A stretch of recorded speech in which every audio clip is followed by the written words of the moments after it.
Well, ahoy there, mateys. We're going to go through some problems right now just to practice what you learned yesterday. Let's see how you did. All right, so you're going to evaluate each of these expressions when x equals 2 and y equals 6. First one is x plus 8. Correct. It is 10. Nice job. The second one is 12 minus y. When you plug in 6 for y, you get 12 minus 6, so the answer is 6. Number 3, x times y. You got it. 2 times 6 is 12.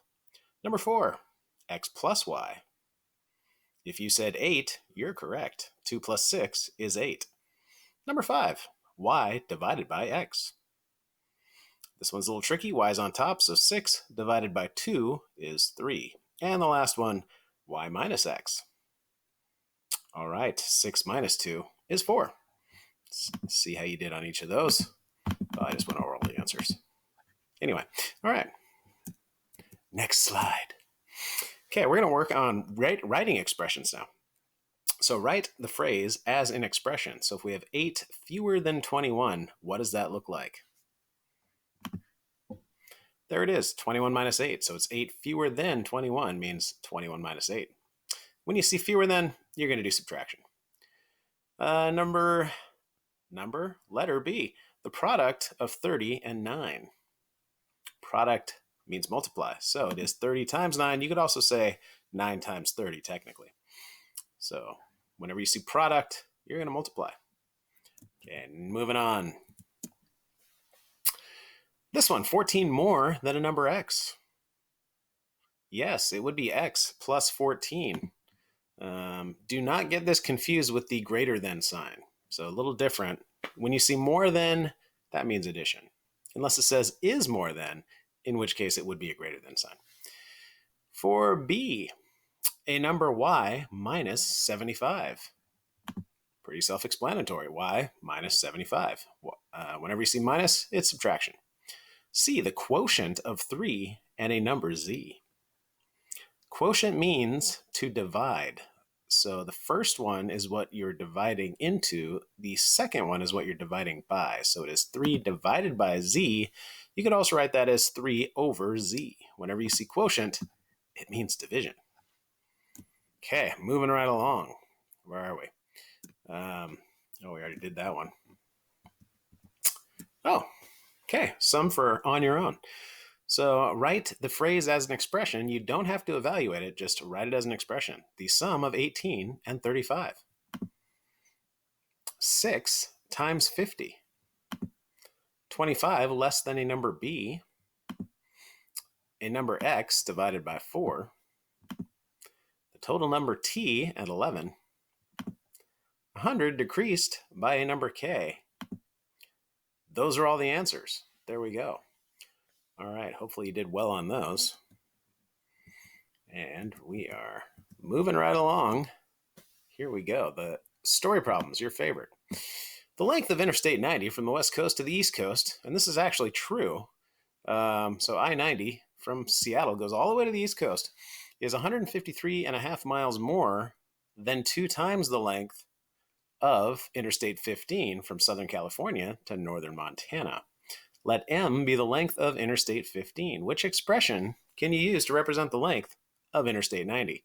So this one's a little tricky.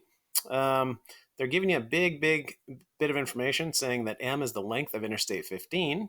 Keep in mind, the length of Interstate 90 is 153.5 miles more than twice the length of Interstate 15. Okay, well, hopefully you did 2 times M, because that is twice the length of Interstate 15, and then because Interstate 90 is greater than that, it will be 2M plus 153.5. Okay, you might want to pause that, take some notes. And I think we got one more example. Ooh, we do. You plant a cypress tree that is 10 inches tall. Each year, its height increases by 15 inches. So first, on paper, make a table that shows the height of the tree for 4 years. Start at year 0 when it was planted. Okay, I don't really have multiple choice on that one, so hopefully you just drew it. But the second thing you're going to do is write an expression for the height after t years.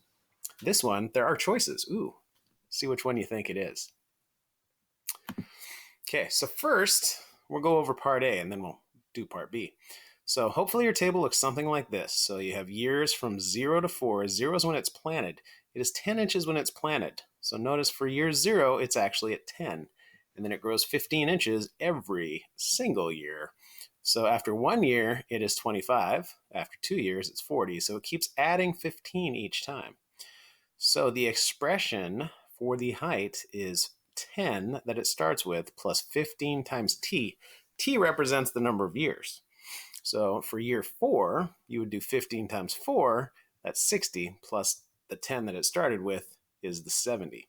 So now that leads us to question B. What is the height after 9 years? Okay, so you could have extended this table to 9, or you can just use your handy dandy expression. You can do 15 times 9 plus 10. There we go. Bam, it's 145. So the table is useful when you have a small enough list of values, but if it said, what is the height of the tree in 82 years, you don't want to make your table go all the way to 82. Okay, it's easier just to use the expression. So that is why we're doing this whole unit, because algebra makes life easier. It's great. Okay, and the last thing we're going to do is a little bit of a mini assessment. Here we go. So write the product of 5 and 7. Hopefully you remember the product means multiply, so it is 5 times 7. Write the sum of a number b and 3. Sum is addition, so it is b plus 3. The quotient of 9 and a number y. Okay, again, the 9 comes first, so it's 9 divided by y. Quotient does mean to divide.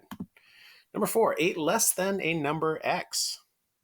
Okay, this one's a little tricky. It's 8 less than a number x, which means the x is first, and you're subtracting 8 from it, because 8 is less than x, so x minus 8. And the last one, it costs $25 per day to rent a surfboard, and $15 to rent a wetsuit. Write an expression for the cost of renting a surfboard for y number of days. Okay, this one's a little tricky. You're only going to rent the wetsuit once, so you're going to have a one-time fee of $15, and then it's plus 25 times y, which is the number of days. Okay, so if any of this is a little bit confusing for you, feel free to stop in and get some help during the on-demand time from myself or Ms. Cooey, or use that helpful link on the resource slide to get some help from Ms. Rude. She offers help every single day, including Wednesdays when we don't even have live sessions. You can also email us or ask us questions on Flipgrid. Algebra's your friend. You'll do great. All right, good luck.